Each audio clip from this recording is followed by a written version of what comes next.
പ്രിയപ്പെട്ട പ്രേക്ഷകരെ, അങ്ങേയറ്റം വേദനയും ഞെട്ടലും ഉളവാക്കുന്ന ചില കാര്യങ്ങളാണ് എനിക്ക് നിങ്ങളോട് പറയാനുള്ളത്.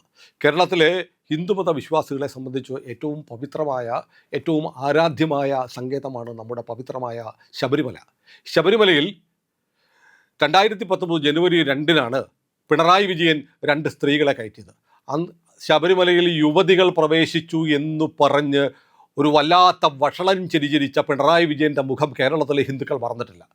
അതിനുശേഷം ശബരിമലയെ തകർക്കാൻ വേണ്ടി പിണറായി വിജയൻ എന്തെല്ലാം ചെയ്തിട്ടുണ്ട് എന്ന് നമുക്കൊക്കെ ചില ഊഹങ്ങൾ മാത്രമേ ഉള്ളൂ. പക്ഷേ പിണറായി വിജയൻ്റെ സന്തത സഹചാരിയായി CPM-ൻ്റെ സംസ്ഥാന കമ്മിറ്റി അംഗത്തിലുണ്ടായിരുന്ന, ഇന്ന് പാർട്ടി പുറത്താക്കുന്ന ദേവസ്വം ബോർഡിൻ്റെ മുൻ പ്രസിഡന്റ് പത്മകുമാർ ചില വെളിപ്പെടുത്തലുകൾ നടത്തിയിട്ടുണ്ട്. ഇന്നത്തെ ചില പത്രങ്ങളിൽ അതിൻ്റെ ചില വാർത്തകൾ വന്നിട്ടുണ്ട്. ആ വാർത്തകൾ എന്ന് പറയുന്നത് കേരളത്തിലെ മുഴുവൻ ജനങ്ങളെയും, ഹിന്ദുക്കളെ മാത്രമല്ല, ഞെട്ടിക്കുന്നതാണ്. അത് ഏറ്റവും പ്രധാനപ്പെട്ടത് അദ്ദേഹം പറഞ്ഞു വെക്കുന്നത്, അവസാനം പറഞ്ഞത് ഞാൻ ആദ്യം പറയാം. കാരണം നമ്മളെയൊക്കെ ഞെട്ടിച്ച യുവതീ പ്രവേശനം എന്ന് പറഞ്ഞ ആഭാസകരമായ പ്രവൃത്തി പിണറായി വിജയൻ നടത്തിയതിന് ശേഷം വീണ്ടും നമ്മളെ ഞെട്ടിക്കുന്നത് പിണറായിയുടെ കാലത്ത് ശബരിമലയിൽ നടന്ന ഭീകരമായ സ്വർണ്ണക്കൊള്ളയാണ്.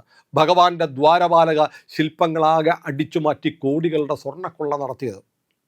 അതുമായി ബന്ധപ്പെട്ട് വിവാദങ്ങൾ ഉണ്ടായപ്പോൾ കടകംപള്ളി സുരേന്ദ്രൻ പറഞ്ഞ, ദേവസ്വം മന്ത്രിയായിരുന്ന കടകംപള്ളി സുരേന്ദ്രൻ പറഞ്ഞൊരു വാക്കുണ്ട്: ദൈവതുല്യരായ ചിലർ പറയുമ്പോൾ നമ്മൾക്ക് എന്ത് ചെയ്യാൻ പറ്റുമെന്ന്. ആ ദൈവതുല്യൻ പിണറായി വിജയനാണെന്ന് പത്മകുമാർ പറഞ്ഞിരിക്കുന്നു. അതായത് ശബരിമല കൊള്ള എന്ന് പറയുന്നത് ദൈവതുല്യനായ ഒരാളുടെ ഇച്ഛയ്ക്കനുസരിച്ച് നടന്നതാണ്. അത് കൊള്ളയടിക്കണം എന്ന് ഉദ്ദേശിച്ചിരുന്നു, അത് പിണറായി വിജയനാണ് എന്നു പറയുന്ന പത്മകുമാർ മറ്റൊന്നുകൂടി പറഞ്ഞിരിക്കുന്നു. പ്രിയപ്പെട്ടവരെ, ശബരിമലയിൽ കൊള്ളയടിച്ച സ്വർണം CPM-ൻ്റെ സംസ്ഥാന കമ്മിറ്റി ഓഫീസായ AKG സെൻറ്ററിൻ്റെ പുതിയ കെട്ടിടത്തിൻ്റെ നിർമ്മാണത്തിന് വേണ്ടി ഉപയോഗിച്ചു. ശബരിമല കൊള്ളയടിച്ചത് പാർട്ടി ഓഫീസ് കെട്ടാനാണ്. ഇത് പത്മകുമാർ പറയുകയാണ്. പത്മകുമാർ ഇക്കാലം അത്രയും പറഞ്ഞില്ല. പത്മകുമാർ പറയുന്നു, താൻ ഒരു പുസ്തകം എഴുതാൻ പോവാണ്. ആ പുസ്തകത്തിൽ ഇതെല്ലാം പറയും. പിണറായി വിജയൻ പരിഹസിച്ചിട്ടുണ്ട്. പുസ്തകം പലരും എഴുതാറുണ്ട്. ഒരു റിട്ടയർമെൻ്റൊക്കെ ആകുമ്പോൾ ആത്മകഥ എഴുതും, അതൊക്കെ അങ്ങനെ കിടക്കും. പക്ഷെ പിണറായി വിജയൻ എന്ന് പറയുന്ന മാർക്സിസ്റ്റുകാരൻ കേരളത്തിലെ ഏറ്റവും നീചനായ ഒരു മനുഷ്യനാണ് എന്നതിൻ്റെ ഏറ്റവും വലിയ സാക്ഷ്യപത്രമാണ് പത്മകുമാർ എന്ന മുൻ ദേവസ്വം ബോർഡ് പ്രസിഡന്റ്, CPM-ൻ്റെ പത്തനംതിട്ടയിലെ ഏറ്റവും വലിയ നേതാക്കന്മാരിൽ ഒരാൾ, CPM-ൻ്റെ സംസ്ഥാന കമ്മിറ്റി അംഗമായിരുന്ന, തെരഞ്ഞെടുപ്പിന് തൊട്ട് മുമ്പ് വരെ പിണറായി വിജയൻ സംരക്ഷിച്ച പത്മകുമാർ പറഞ്ഞതായി ഇന്ന് മാധ്യമങ്ങളിൽ വന്നിരിക്കുന്ന വാർത്തയ്ക്കൊരു പാറ്റേൺ ഉണ്ട് കേട്ടോ. ആ മാധ്യമ വാർത്തകളെല്ലാം ഒരിടത്തുനിന്ന് ഒറിജിനേറ്റ് ചെയ്തതാണ്. എന്നിട്ട് അവർ പറയുന്നത് പത്മകുമാർ പറഞ്ഞിരിക്കുന്നു എന്നല്ല, പത്മകുമാർ തൻ്റെ സുഹൃത്തുക്കളോട് പറഞ്ഞു, ആ സുഹൃത്തുക്കൾ ഞങ്ങളോട് പറഞ്ഞു എന്ന തരത്തിലാണ് വാർത്ത കൊടുത്തിരിക്കുന്നത്. കാരണം ഇന്ന് പത്മകുമാറിനെ CPM-ൽ നിന്ന് പുറത്താക്കാൻ വേണ്ടിയിട്ട് പാർട്ടിയുടെ ജില്ലാ കമ്മിറ്റി ചേരാനിരിക്കെ പത്മകുമാർ പറഞ്ഞു എന്നൊരു വാർത്ത വരണ്ട എന്ന് കരുതിയിട്ടാണ്. എന്നാൽ വാർത്ത വരികയും വേണം. തനിക്കെതിരെ എങ്ങാനും പുറത്താക്കൽ പോലെയുള്ള നടപടി വന്നാൽ എല്ലാ പേരുകളും താൻ വിളിച്ചു പറയുമെന്ന് പത്മകുമാർ ഒരു സൂചന നൽകിയിരിക്കുകയാണ്. പക്ഷേ പത്മകുമാറിൻ്റെ ഈ അടവ് നയം കണ്ട് പിണറായി വിജയൻ പേടിക്കുമെന്ന് ഞാൻ കരുതുന്നില്ല. കാരണം പിണറായി വിജയൻ ഒരു ഇര വേണം, പത്മകുമാറിനെ പുറത്താക്കണം. പത്മകുമാറിനെ പുറത്താക്കി കഴിഞ്ഞാൽ പാർട്ടിക്കാർ മുഴുവൻ തൻ്റെ കൂടെ നിൽക്കും. പത്മകുമാർ എന്തു പറഞ്ഞാലും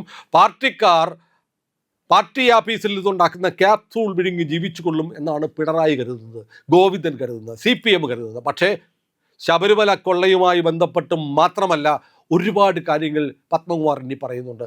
2019 ജനുവരി 2 പുലർച്ചെ 3:45 2 സ്ത്രീകളെ, 2 യുവതികളുടെ, അവരുടെ പേരൊന്നും ഞാൻ പറയുന്നില്ല, അത് പേര് പറഞ്ഞ് എൻ്റെ നാവ് ശുദ്ധമാക്കാൻ ഞാൻ ആഗ്രഹിക്കാത്തതുകൊണ്ട് ഞാൻ ആ പേര് പറയുന്നില്ല. പ്രിയപ്പെട്ടവരെ, ആ 2 യുവതികളെ പോലീസുകാർ ജീപ്പിൽ കയറ്റി ചാക്കിൽ കെട്ടി കറുത്ത വസ്ത്രം ധരിച്ച് ശബരിമലയിൽ പ്രവേശിപ്പിച്ച കേരളത്തിലെ ഹിന്ദു മറക്കാത്ത ദിവസം, അന്ന് സംഭവിച്ച, അതിൻ്റെ തലേന്ന് സംഭവിച്ച ഒരു നാടകത്തെക്കുറിച്ച് പത്മകുമാർ പറയുന്നുണ്ട്.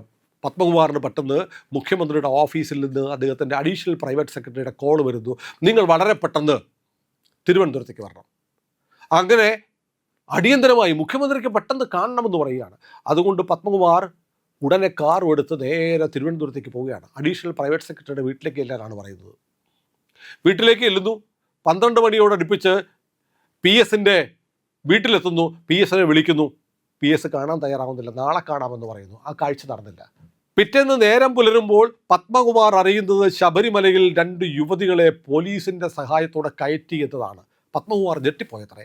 പത്മകുമാർ പിണറായി വിജയനെ കണ്ടിട്ട് ചോദിച്ചു, വിജയേട്ടാ, ഈ പെണ്ണുങ്ങളെ ശബരിമലയിൽ കയറ്റുമ്പോൾ ഞാൻ അവിടെ ഉണ്ടായിരിക്കരുത് എന്ന് തീരുമാനിച്ചിട്ടാണോ എന്നെ ഇങ്ങോട്ട് വിളിച്ചു വരുത്തിയത് എന്ന് പിണറായി വിജയനോട് പത്മകുമാർ ചോദിച്ചത്രേ. ഉടനെ പിണറായി വിജയൻ പത്മകുമാറിനോട് തിരിച്ചു ചോദിച്ചു, ഞാനോ? പപ്പനെ ഞാൻ വിളിച്ചോ?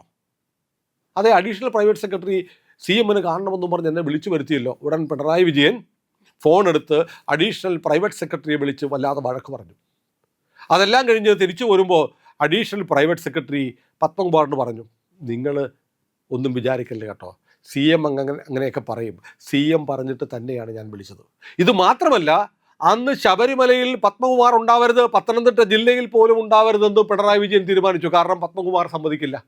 കാരണം മുമ്പ് ആ പ്രദേശത്തെ ഒരു MLAയുടെ സഹായത്തോടെ റാന്നി പെരുന്നാട്ടിൽ നിന്നുള്ള ചില SFIക്കാരികളെ ശബരിമലയിൽ കയറ്റാൻ അവിടുത്തെ MLA, ഹിന്ദു അല്ലാത്ത ഒരു MLA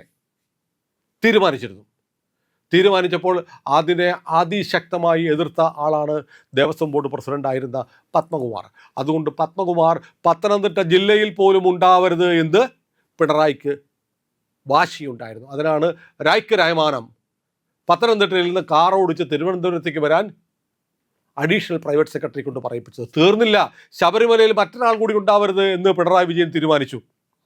ADGP S. ശ്രീജിത്ത്, ഓർക്കുന്നില്ലേ, രഹന ഫാത്തിമ എന്ന് പറയുന്ന ഒരു ആക്ടിവിസ്റ്റ് ശബരിമലയ്ക്ക് കയറാൻ വന്നത്? അതിനുശേഷം ഭഗവാന്റെ മുന്നിൽ നിന്ന് കൈകൂപ്പി കണ്ണീരൊഴുക്കി നിന്ന ADGP ശ്രീജിത്തിൻ്റെ ചിത്രം എല്ലാവരും കണ്ടതാണ്. ആ ശ്രീജിത്ത് ജനുവരി 2-ാം തീയതി ശബരിമലയിൽ ഉണ്ടാവരുത് എന്ന് പിണറായി വിജയൻ തീരുമാനിച്ചിരുന്നു. ഇതുപോലെ ഒരാവശ്യം പറഞ്ഞ് ശ്രീജിത്തിനെയും സന്നിധാനത്ത് നിന്നും മാറ്റി എന്നാണ് പത്മകുമാർ പറയുന്നത്.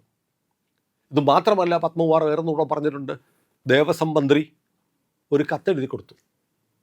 ശബരിമലയിലെ മേൽശാന്തിയായിട്ട് ഒരു പ്രത്യേക ഒരാളെ നിയമിക്കണമെന്ന് ആവശ്യപ്പെട്ട് ഒരു കത്തെഴുതി കൊടുത്തയച്ചു. ശബരിമലയിലെ മേൽശാന്തി നിയമിക്കുന്നത് എങ്ങനെയാണ്? എല്ലാവരുടെയും പേരുകൾ നറുക്കിടും. അതൊരു കുടത്തിലാക്കിയിട്ട് ചെറിയ കുട്ടികളെ കൊണ്ട് നറുക്കെടുപ്പിച്ചിട്ടാണ് മേൽശാന്തിയെ തീരുമാനിക്കുന്നത്. പക്ഷേ അതിൽ ചില കള്ളക്കളികൾ നടത്തി തനിക്ക് വേണ്ടപ്പെട്ട ഒരാളെ മേൽശാന്തിയാക്കണമെന്ന് ദേവസ്വം മന്ത്രി കടകംപള്ളി സുരേന്ദ്രൻ, അല്ലാതെ മറ്റാര്? പത്മകുമാർ ഉദ്ദേശിക്കുന്ന പേര് അത് തന്നെയാണെന്നാണ് എൻ്റെ വിശ്വാസം. കത്തെഴുതി ദേവസ്വം ബോർഡ് പ്രസിഡന്റിന് കൊടുത്തു. നിങ്ങൾ ആലോചിച്ച് നോക്കണം, ശബരിമലയിലെ മേൽശാന്തിയായിട്ട് നിലവിലുള്ള എല്ലാ സംവിധാനങ്ങളെയും അട്ടിമറിച്ച് താൻ നിർദ്ദേശിക്കുന്ന ആളെ തിരഞ്ഞെടുക്കണമെന്ന് ദേവസ്വം ബോർഡ് പ്രസിഡന്റ് ദേവസ്വം മന്ത്രി കത്ത് കൊടുത്തിരിക്കുന്നു. ആ കത്ത് താൻ തൻ്റെ പുസ്തകത്തിൽ കത്ത് പൂർണ്ണമായും പ്രസിദ്ധീകരിക്കുമെന്നാണ് പത്മകുമാർ പറയുന്നത്. അപ്പം എന്തിനാണ് ശബരിമലയിലെ മേൽശാന്തി താൻ പറയുന്ന ആളായിരിക്കണം എന്ന് വാശി പിടിച്ചെന്തിനാണ്? യുവതികളെ അവിടെ കയറ്റുമ്പോൾ എന്തെങ്കിലും പ്രശ്നമുണ്ടായാൽ ചെറുക്കാനാണെന്ന് നിങ്ങൾക്ക് തോന്നും. അല്ല, ശബരിമലയിൽ വലിയ തോതിൽ കൊള്ള നടക്കുമ്പോൾ അതിൻ്റെ നായക സ്ഥാനത്ത് തൻ്റെ വിശ്വസ്തനെ പ്രതിഷ്ഠിക്കാനാണ്. ഒരുപക്ഷെ ഭഗവാന്റെ വിഗ്രഹം പോലും എടുത്തുകൊണ്ട് പോകാനായിരിക്കും. നമ്മുടെ ഈ ഫ്ലോറിൽ വന്നിട്ട് കേരളത്തിൻ്റെ DGP ആയിരുന്ന സെൻകുമാർ സാർ ഒരിക്കൽ പറഞ്ഞു, എനിക്ക് സംശയമുണ്ട് ഇപ്പോൾ അവിടെ ഇരിക്കുന്ന വിഗ്രഹം ഒറിജിനലാണോ എന്ന്. ശബരിമലയിൽ നിന്ന് ശ്രീകോവിലിൻ്റെ അകത്ത് നിന്ന് അങ്ങനെ ഏറ്റവും വിലയേറിയ അമൂല്യമായ എന്തെങ്കിലും മാറ്റണമെങ്കിൽ മേൽശാന്തി വിചാരിച്ചാലല്ലേ പറ്റൂ. അതുകൊണ്ടായിരിക്കണം മേൽശാന്തിയായിട്ട് നിലവിലുള്ള തെരഞ്ഞെടുപ്പ് രീതിയെ അട്ടിമറിച്ച്, അതായത് നറുക്കെടുപ്പ് നടക്കുമ്പോൾ തങ്ങൾക്ക് ഇഷ്ടമുള്ള ആൾ വരണമെങ്കിൽ ഒരേ പേരുകൾ തന്നെ എഴുതിയിടണം. അത്തരം ക്രമക്കേടുകൾ നടത്തണമെന്നാണ് ദേവസ്വം ബോർഡ് പ്രസിഡന്റിനോട് ദേവസ്വം മന്ത്രി ആവശ്യപ്പെട്ടതെന്ന് പത്മകുമാർ പറഞ്ഞിരിക്കുന്നു. എത്ര ഗുരുതരമായ കാര്യങ്ങളാണ് പ്രിയപ്പെട്ടവരെ ഇപ്പോൾ പുറത്തു വന്നുകൊണ്ടിരിക്കുന്നത്. CPMലെ ഒരു നേതാവിനെതിരെ നടപടിയെടുക്കാൻ പോകുമ്പോൾ അദ്ദേഹം വിളിച്ചു പറയുന്നതിൻ്റെ സൂചനയാണിത്.